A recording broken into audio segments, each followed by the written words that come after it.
Hi there. Thank you for joining me in this study of the book of Galatians. Today we're going to go through the introduction to the book and just discuss a little bit about the author, when it was written.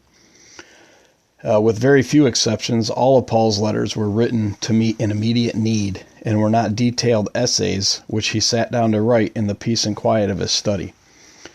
There was some threatening situation that he wrote a letter to deal with in most cases. Paul was not thinking of us when he wrote, but surely of the people to whom he was writing. We can't assume that he had any idea that his writing would exist into generations to come, or let alone occupy the prominent place in Holy Scripture. In this book, Galatians, someone has likened the letter to a sword flashing in a great swordsman's hand. Both Paul and the gospel were under attack. It is impossible for a man to possess a personality and character like Paul, yet not encounter any opposition. The first attack was on his apostleship. Many said that he was not an apostle at all, and they claimed that, and that claim was based on the prerequisite for becoming an apostle as discussed in the book of Acts. To be an apostle, you must have accompanied Jesus during his earthly life and have been a witness to his resurrection. Paul obviously did not fill that qualification, and he was one of the early persecutors of the church. We also see the gospel under attack. It was a battle that had to be fought. There were Jews who had accepted Christianity, but they believed that all God's promises and gifts were for the Jews alone. Therefore, when these Jews saw Paul bringing the gospel to the Gentiles, they were outraged. The way out of this was that if a Gentile wanted to become a Christian, they must first become a Jew. That meant that a man would have to be circumcised and take the entire burden of the law upon himself. For Paul, that was the opposite of all that Christianity meant, for that meant that a person's salvation was dependent on their ability to keep the law. Paul believed that salvation was solely linked to God's grace. He believed that no one could earn God's favor. All a person could do was accept the love that God offered by making an act of faith and throwing himself totally on God's mercy. The question then arises, what place does the law have? Is it wiped out by grace? It can't be denied that the law was given by God. The law had its place in that it was telling people of their sin.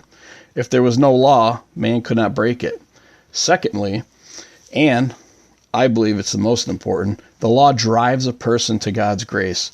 The trouble with the law is that since we are sinful, we can't keep it perfectly. That fact alone will force us to realize that our only hope is the grace of God. I don't know about you, but I know in my case that's true. No matter what I do, I'm never going to be good enough to earn God's grace. In this letter to the Galatians, we will see these themes, and in particular, Paul's great emphasis on the glory and grace of God.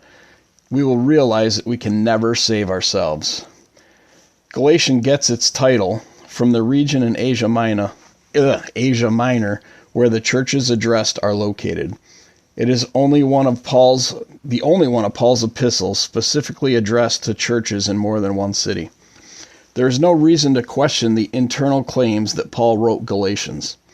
He was born in Tarsus, a city in the province of Cilicia, not far from Galatia.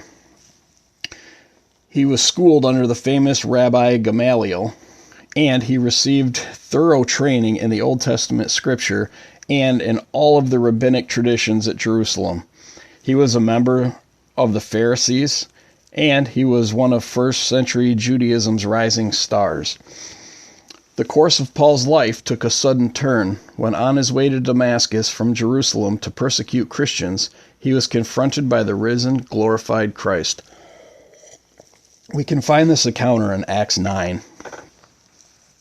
That encounter turned Paul from Christianity's chief persecutor to its greatest missionary. His 3 missionary journeys and trips to Rome turned Christianity from a faith that involved only a small group of Jewish believers into an empire-wide phenomenon. Galatians is one of the 13 letters addressed to Gentile congregations. In chapter 2, Paul goes on to describe his visit to the Jerusalem Council of Acts 15. So he must have written Galatians after this event. Most scholars date the Jerusalem Council about 49 AD. This is the most likely date for Galatians.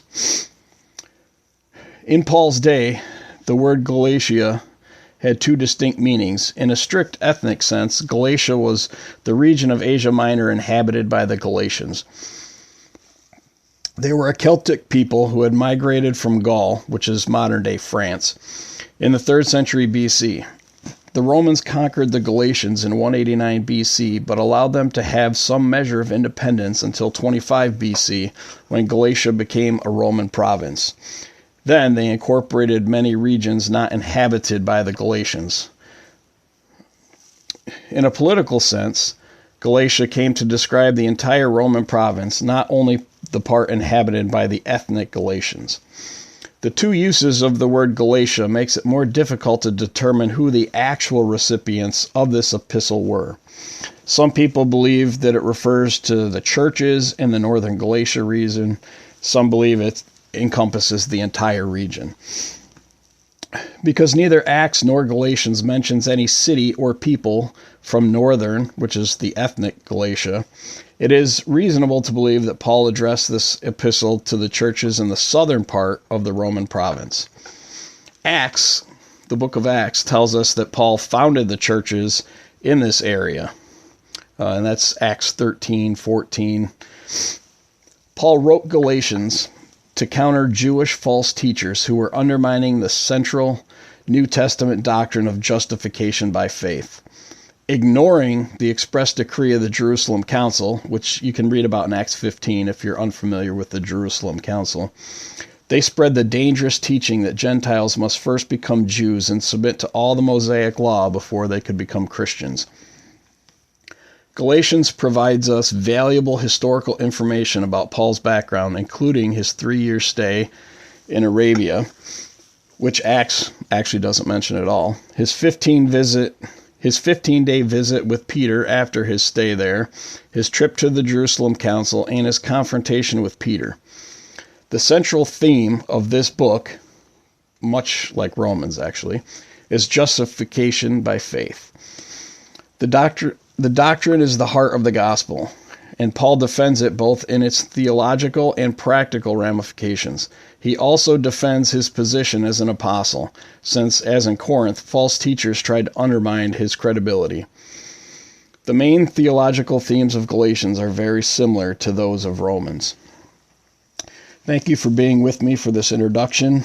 Join me for chapter 1 as we get into what Paul writes to these churches.